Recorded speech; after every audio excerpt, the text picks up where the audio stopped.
Ce message l'adresse à deux ministres principalement.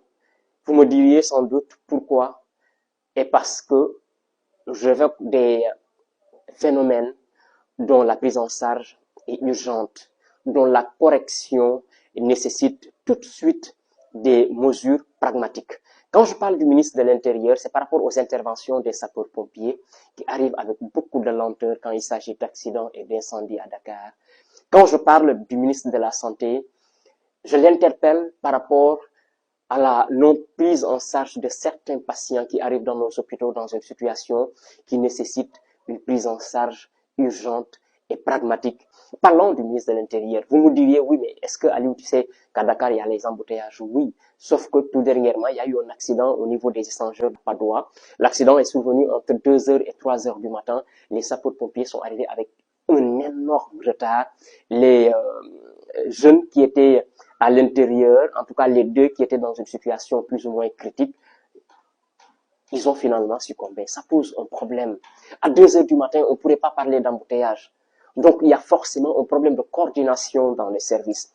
Des gens qui sont dans une situation grave, avec des hémorragies, avec certaines situations, voilà, quelques minutes de retard, et puis on en arrive à l'irréparable. C'est pareil quand il s'agit d'incendie, il faut revoir ça. Alors, l'autre aspect maintenant, c'est par rapport au service de santé. Quelqu'un qui fait un accident, qui arrive à l'hôpital, il est inconscient, on voudrait tout de suite, avant sa prise en charge, demander de l'argent ou avoir un garant pour sa prise en charge. Mais en ce moment-là, le monsieur ou la dame, elle est en train de saigner, elle perd du sang, sa vie est en péril ou sa vie est mise en danger. Est-ce que ça devrait être ça, aujourd'hui, la norme dans les hôpitaux? Par ailleurs, on peut voir également des femmes enceintes qui arrivent dans une structure sanitaire avec parfois une situation qui déjà nécessite une prise en charge urgente. La femme est réorientée vers une autre structure en étant dans un taxi.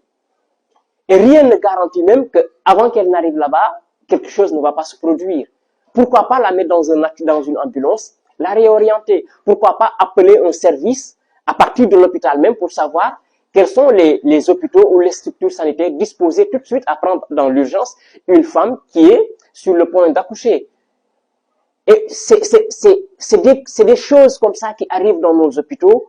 Et du jour au lendemain, on se rend compte que ce qui devait être fait n'a pas été fait. Et puis, on se retrouve avec énormément de morts ou des gens qui se retrouvent avec des séquelles parfois irréversibles ou difficiles après à solutionner parce que le prise en charge a tardé. Il faut solutionner ça. Oui, vous êtes dans une nouvelle dynamique. Les nouvelles autorités vont mettre en place des réformes et beaucoup d'autres trucs, mais il y a des choses qui demandent vraiment des mesures dans l'urgence. Il s'agit là de sauver des vies. Voilà pourquoi je tenais à faire cette vidéo, vraiment pour interpeller nos deux ministres, le ministre de l'Intérieur et le ministre de la Santé. Il faut revoir ça. Les sapeurs-pompiers interviennent avec énormément de lenteur et la prise en charge urgente de patients qui arrivent à l'hôpital, à qui on demande parfois une garantie sur le paiement des soins alors qu'ils sont dans une situation critique. Il faut vraiment trouver des solutions à cela.